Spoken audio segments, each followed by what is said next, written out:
Millions of people are dealing with a second deadly hurricane in 2 weeks.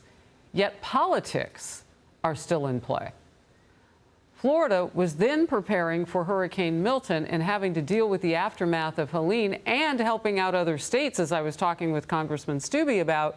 They were so prepared in Florida that they could help others once things started to clear in Helene. They were the first to get hit in that state, but the worst of it happened in North Carolina. Vice President Kamala Harris attacked Florida Governor Ron DeSantis. Amid all that was going on, she began to claim that he would not take her call. The governor had plenty to say about that. They put out a story saying I didn't even know she was trying to reach me, but she has no role in this process. And I've been dealing with these storms in Florida under both Trump and Biden. Neither of them ever politicized it. And in fact, all the storms I've dealt with under this administration, although I've worked well with the president, she has never called in Florida. She has never offered any support. So what she's doing is she's trying to inject herself into this because of her political campaign. So as the governor here who's leading this, I don't have time for those games. For her to try to say that my focus should be on catering to her rather than worrying about my own people just shows she doesn't understand what it means to respond to these natural disasters. Look, you heard him talk about past presidents, Democrat and Republican, and what great relationships through these types of situations the state has had with the White House. And it was really on full display when President Biden looked into the camera at one of the briefings and said, I have Ron DeSantis's direct line. I mean, that was a stab at the politics. It was pretty blaring that Kamala Harris, I guess, is trying to play. Yet yesterday, Kamala Harris herself complained about the role of politics in the storms. Play it, then complain. I don't know what kind of strategy that is. Here she is ahead of Hurricane Milton's landfall. It is dangerous. It is unconscionable, frankly, that anyone who would consider themselves a leader would mislead desperate people to the point that those desperate people would not receive the aid to which they are entitled. At some point, the politics have to end, especially in a moment of crisis. Okay, maybe that was a personal intervention on her part. Pete Hegseth, Fox and Friends weekend co-host. Pete. Hey, Harris. What a silly response. What an unforced error by Kamala Harris. There's the only thing you should be doing when you're the vice president and trying to become the president is make sure you are seen as being all over this, on the ground and around it, to make sure in your future administration disasters like this would be responded to properly. Instead, she picks a silly game in a state where she hadn't been involved before. She's not in the chain of command. She says, take my phone call, take my phone call.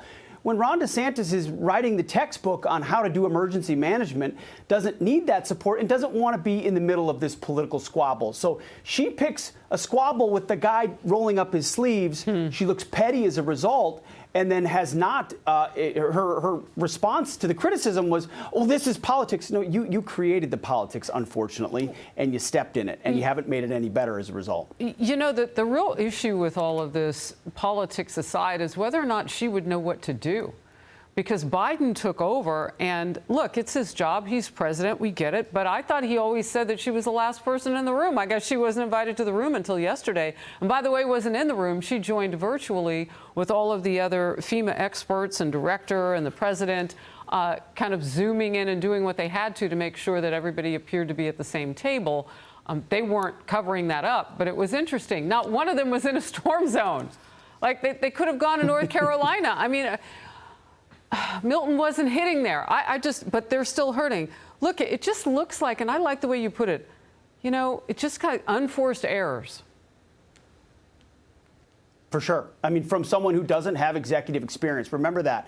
She's been in various forms of office at the state level, at the Senate level, and now vice president, but never in charge. Never the honcho saying, here's where we're going to stage things. We're going to give real-time briefings. What DeSantis is doing is what citizens want. They want information. They want decisiveness. They want direction about where to go and what to do.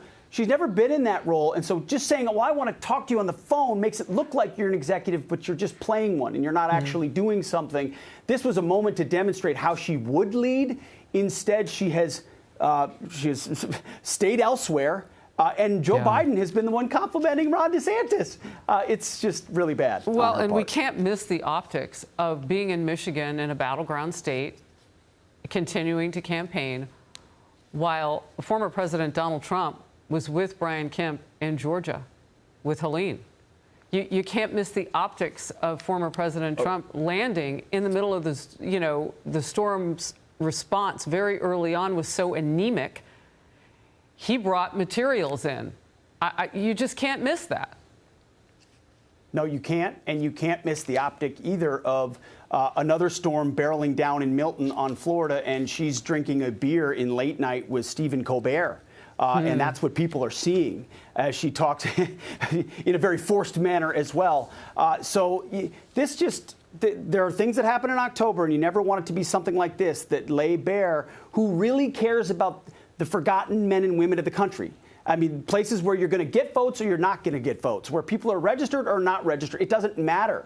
This is about saving lives and addressing life-changing circumstances. And when you're too busy because it's campaign season, people see that. Voters see that. And in a moment when she's trying to define herself because people don't really know her or she's been on both sides of every issue, this solidifies maybe she's not ready.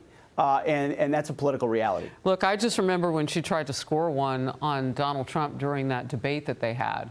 And she said, I never ask anybody when they're in trouble how they vote. I just ask, how can I help? Did she forget? Oh, boy. It seems so. It seems so. There's a lot of talking about empathy. You hear it in every dripping interview. They're talking about how empathy. Well, what do you actually do? What do your actions show to citizens? Who are you prioritizing? That's what matters. Pete Hegseth, great to have you. Thank you.